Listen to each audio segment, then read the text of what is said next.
bem? Chegamos na nossa aula de ciências. Hoje é sexta-feira. Muito bem. Hoje nós vamos ver uma matéria bem facinha, ok? De ciências. Prestem atenção e depois realizem a atividade referente a este conteúdo, tá bom? Vem comigo e vamos ler a apostila. Vem, pessoal! Em nossa aula de ciências, gente, hoje o conteúdo que nós temos para falar é bem facinho, tá? Hoje nós vamos falar sobre a energia e o ciclo da matéria, lá na página 14, tá, gente? Bem facinho. Então, vamos lá. Como vimos no início desta unidade, os seres vivos produtores têm a capacidade de produzir o seu alimento por meio da fotossíntese, que é o caso das plantas. Em virtude desse processo, a energia solar pode ser absorvida pela clorofila presente em tais organismos, certo? A clorofila, galera, é a pigmentação que deixa a planta verde, tá? Essa energia é transformada e pode ser utilizada pelos seres vivos posteriormente, né? Porque quando a gente se alimenta, né, de alguma verdura, ela nos dá energia, ok? A energia incorporada nos seres produtores é transferida para todos os seres vivos da cadeia alimentar, conforme um serve de alimento ao outro, né? Então, gente, aquele animalzinho que comeu a plantinha e depois aquele animalzinho foi comido por outro animalzinho, que foi comido por um animalzão, que foi abatido e aí o ser humano comeu, né? Mas independente do ser humano comer ou não, ele já tinha energia porque ele se alimentou de um animal que tinha se alimentado de uma planta, certo? E aí que também gerou energia. Então é uma cadeia, tá, gente? Um vai gerando energia para o outro ser vivo, tá? Não é energia elétrica não, tá, gente? Porque eu conheço alguns pensamentos aí. É energia que nos dá energia para falar, para correr, para andar, para brincar, para raciocinar, né? Porque se a gente não se alimentar corretamente, a gente também não consegue raciocinar, a gente também não consegue pensar bem, a gente também não consegue absorver os conteúdos, certo? Então vamos lá. Ao longo da cadeia, porém, parte da energia é consumida pelos seres vivos e outra parte é transferida para o meio ambiente em forma de calor. Observe o esquema, né? Então aqui nós temos o sol que transfere energia para o coqueiro e aí o passarinhozinho aqui come a folhinha do coqueiro, bebe a água do coco, né? Bebe a água do coquinho e aí a cobra come o passarinho e aí o gavião come a cobra e aí quando ele morre, né? Os fungos e as bactérias comem, né? Os seres que já morreram, tá? Só que não é só a energia de um alimento para o outro, ok? Nós também recebemos a energia do sol. Nós recebemos a vitamina D, ó, vitamina D, que é muito importante para todos nós. Então, o sol também, gente, ele é uma fonte de calor e uma fonte de energia, tá? Se não houvesse o sol, não haveria vida na Terra, tá? Pelo menos não o tipo de vida que nós conhecemos, ok? Então, o sol, ele é uma fonte de vida, tá bom, gente? Não adiantaria nada se não houvesse o sol, porque não haveria vida, tá? Porque o sol, ele é uma fonte de calor e uma fonte de energia, portanto, é muito importante. Não que a gente fique no sol torrando, tá, gente? Porque se a gente ficar no sol torrando, a gente vai ter assadura e ainda vai ter que ir para o hospital, né? Mas moderadamente, na parte da manhã, né?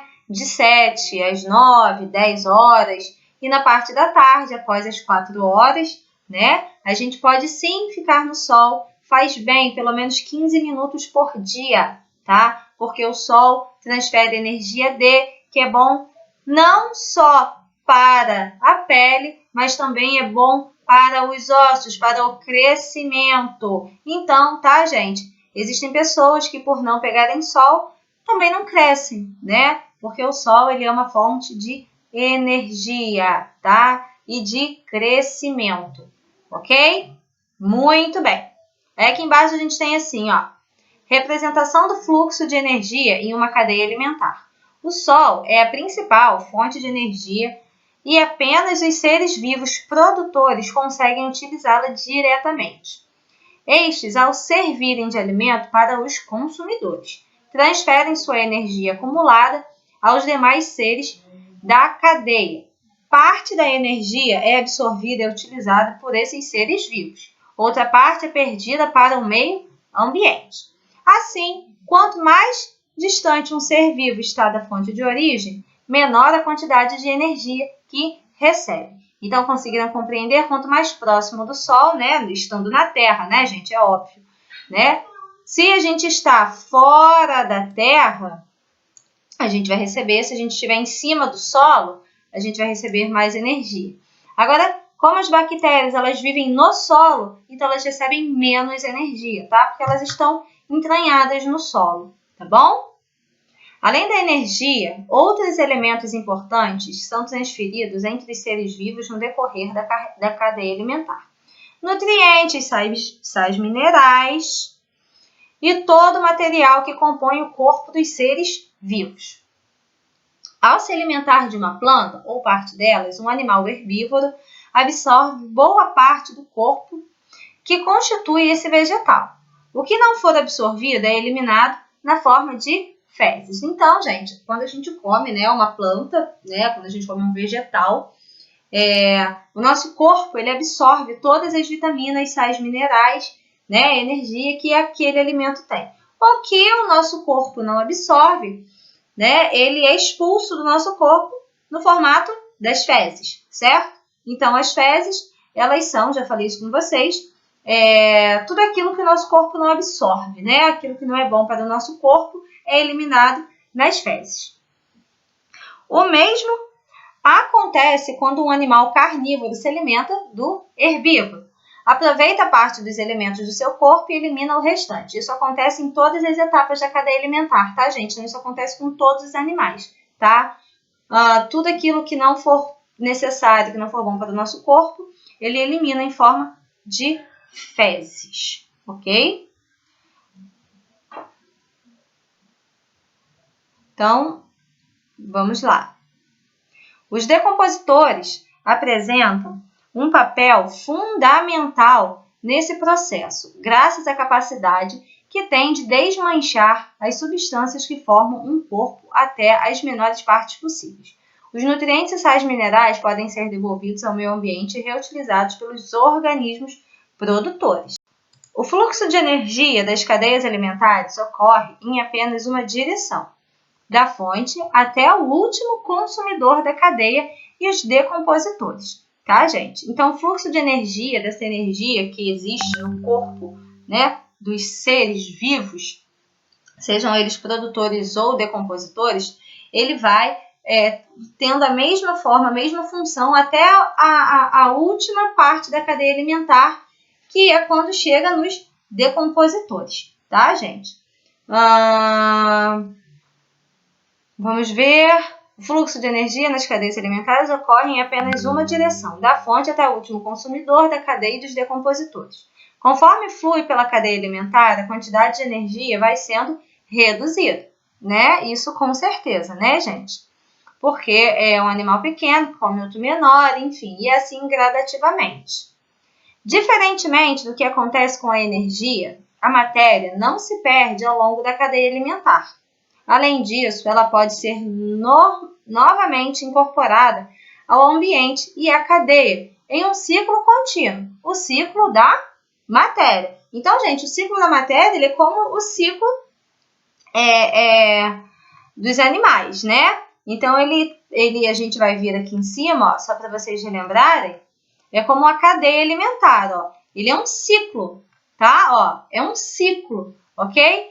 Então, o ciclo da matéria é o mesmo da cadeia alimentar. Um animal que se alimenta do outro, que aí transporta energia para o outro, e assim sucessivamente, tá, gente? É sempre um ciclo, ok? Então, vamos voltar aqui para baixo. Aqui nós temos um jogo rápido. Agora você conhece um pouco mais sobre o ciclo da matéria, converse com os colegas e responda as questões propostas. Letra A. Como seria o mundo sem os organismos decompositores? Como que vocês acham que seria o mundo se não houvesse os decompositores para comer os restos, né? Que sobram dos animais que acabam morrendo. Como vocês acham que seria? Né? Seria um amontoado, porque o que apodrece, né? O que faz a decomposição são os fungos e as bactérias. E como que vocês acham que seria o mundo sem esses decompositores, né? Como que seria quando um animal, quando um ser vivo, quando uma planta morresse? Tá? Aí vocês vão responder aqui do jeitinho de vocês. Letra B. Qual é a diferença entre os seres decompositores e os seres detritivos? Então, vocês vão pensar aí, vão voltar lá na apostila e vão ver a diferença entre decomposição, tá? Os seres decompositores e os seres detritivos, tá? Porque os decompositores, né? Eles são fungos, são bactérias, e os detritivos, eles são o quê? Né? Então, vocês vão ver e vão responder. É bem fácil, tá, gente? Muito fácil. Aí, aqui na página 16, nós temos algumas atividades sobre o que nós aprendemos nessa unidade. Então, vamos lá. Número 1. O esquema a seguir representa uma cadeia alimentar. Observe-o e responda as questões propostas, né? Então, aqui a gente tem um leão marinho, um peixe, um camarão e as algas microscópicas, certo? Muito fácil, né, gente? Letra A. Nessa cadeia, escreva quem é o produtor, o consumidor primário, o consumidor secundário e o consumidor terciário. Gente, ridiculamente fácil. É só vocês seguirem a ordem e responderem, né? Só seguir a ordem aí do menor para o maior. Letra B. Que grupo de seres vivos está faltando para deixar essa cadeia alimentar completa? Então, vocês vão ver aí qual ser vivo que está faltando para deixar essa cadeia alimentar completa. Qual será? E aí vocês vão responder. Bem fácil, gente. Número 2. Os produtores são seres vivos fundamentais na cadeia alimentar, pois eles conseguem produzir o seu próprio alimento. Letra A. Qual o nome do processo que seres vivos produtores realizam para obter seu próprio alimento? Gente, ridiculamente fácil essa pergunta aqui, hein? Só vocês voltarem lá bem no início que vocês vão ver qual o nome que se dá quando a planta produz o seu próprio alimento. Gente, muito, muito fácil. Letra B. Complete o esquema a seguir com os elementos necessários e os elementos produzidos por meio desse processo. Então, aqui, ó, vocês vão ver quais são os elementos necessários, tá, para a fotossíntese. A fotossíntese ela precisa do que para acontecer? E quais são os elementos que a fotossíntese produz para o meio ambiente? Aí vocês vão colocar aqui, tá bom? Muito fácil também. Tudo isso tem na apostila, hein, gente? Letra C, cite 3 exemplos de seres vivos produtores. Gente, muito fácil, é só vocês colocarem o nomezinho de 3 plantas, 3 árvores, enfim, o nome do que vocês quiserem. Número 3, utilize os seres vivos a seguir para montar exemplos de cadeias alimentares. Então, vocês vão pegar e vão fazer aqui a cadeia alimentar 1. O animal tananã, que come o tananã. Existe o animal tananã, e aí o tananã come o tananã, e o tananã come o tananã. O tananã que come o tananã, mesma coisa nos 3. Como vocês fizeram no desenho, lembra? Então, a mesma coisa vocês vão fazer aqui. Número 4. Volte ao quadro da atividade anterior e ligue os seres vivos com setas, de modo a formar uma teia alimentar. Então, aí já é um emaranhado. Apresente sua teia aos demais colegas e ao professor. Número 5. Observe a imagem e responda as questões. Aqui a gente tem um gato. Parece que é um passarinho, um rato, não dá para entender muito bem, né? Então, vocês vejam aí e coloquem o que vocês quiserem. Parece um rato, né? Enfim. O que está acontecendo na cena? Letra B. Os animais que aparecem na imagem poderiam também ser chamados de presa e predador? Nesse caso, escreva qual deles é a presa e qual é o predador. Gente, hello, muito fácil. Letra C. Com suas palavras, qual é a importância da alimentação para os seres vivos? Então, aqui vocês vão escrever com as palavras de vocês, porque é importante que os seres vivos se alimentem. Letra D. Monte uma cadeia alimentar completa, incluindo os animais dessa imagem. Então, vocês vão montar aí uma cadeia alimentar, começando, né? Pode começar pelo ratinho, ou vocês vão colocar um animal antes que o ratinho coma, e depois o ratinho, e depois o gato. Então, vocês podem começar com o gato, o rato, e qual animal que come o gato, né? Então, aí vocês vão pensar e vão colocar. Para fazer mais, observe o esquema a seguir e identifique qual caminho das setas representa a transferência de energia e qual representa a transferência de matéria da cadeia alimentar. Então, aqui nós temos o sol, a respiração e outros processos dos animais produtores. Então, vocês vão representar e vão identificar o caminho das setas aqui, tá bom? Aí vocês vão responder. Letra A. As setas laranjas representam o quê? O caminho da matéria ou o caminho da energia? Aí vocês vão ver, tá? Letra B. Setas marrons representam o quê? A mesma coisa, transferência de energia ou a transferência de matéria? Aí vocês vão ver. Letra C. Explique com suas palavras o que acontece com a energia no decorrer da cadeia alimentar. Então, o que acontece com a energia, gente? Ela vai aumentando, ela vai diminuindo, né? De acordo com o animal. Aí vocês vão ver e vão responder, né? Essas energias, elas vão diminuindo por quê? Né? Então, tem um motivo. Letra D. Explique com suas palavras por que podemos dizer... desculpa, gente. Explique com suas palavras por que dizemos que a transferência de matéria na cadeia alimentar forma um ciclo. Por que ela forma um ciclo? Assim como, né, a gente tem o ciclo lá da cadeia alimentar. Vocês vão ver e vão responder, tá, gente? Todas essas perguntas têm respostas na apostila. Número 7. A imagem a seguir mostra uma forma diferente de apresentar os seres vivos de uma cadeia alimentar. Ela é conhecida como pirâmide ecológica. Nela, os seres vivos são agrupados conforme a função e a posição que ocupam nas cadeias alimentares. Depois de observá-la, responda ao que se pede. Letra A. Preencha os espaços vazios com os nomes correspondentes aos grupos de seres vivos de cada nível. Então, vocês vão botar quais são os seres produtores, quais são os seres consumidores, tá bom, gente?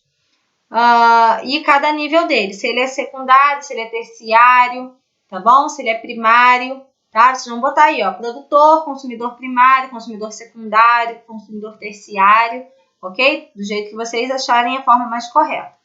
Responda diretamente no esquema complementando. Então, vocês vão responder aqui, ok? Moleza. Número 8. Com relação ao processo da fotossíntese, os elementos que são necessários para que elas ocorram são... Quais elementos, pessoal, são necessários para que ocorra a fotossíntese? Água, sais minerais, glicose, gás carbônico, luz, clorofila, oxigênio, açúcar, terra, enfim. E aí, depois de feito isso aqui, de ter marcado, vocês vão preencher, né, a frase referente ao processo da fotossíntese. Gente, as atividades são extremamente fáceis. Mais um desafio. Considere a seguinte teia alimentar. Um filhote de capivara que vivia na beira de um banhado alimentava-se de capim. Ele foi capturado por uma cobra que mais tarde foi apanhado por um gavião. Mas a história poderia ser outra. O gavião poderia ter caçado um rato e outra ave. E a cobra poderia ter capturado um passarinho que havia comido um inseto. De acordo com essa teia alimentar, avalie as frases seguintes e marque a correta. Aí a gente tem aqui letra A, B, C, D e E. Vamos lá, letra A. A energia contida no produtor diminui gradualmente ao passar do consumidor a consumidor. Letra B. A energia do produtor aumenta gradualmente nos diferentes elementos de cada cadeia alimentar. Letra C. A energia do produtor não sofre qualquer alteração nos diferentes elementos de cada cadeia alimentar. Letra D. Na teia alimentar, como os animais são de tamanhos diferentes, a quantidade energética do produtor pode ser diferente. E letra E. A complexidade da teia alimentar não interfere na quantidade de energia transferida que permanece inalterada. Difícil, hein? Difícil. E por último, nós temos a linha de chegada que vocês vão marcar. Eu acredito que todos, ó, vão marcar aqui, ó, que sabem tudo, porque esse conteúdo é muito fácil. Tá bom, galerinha? Um beijinho para você!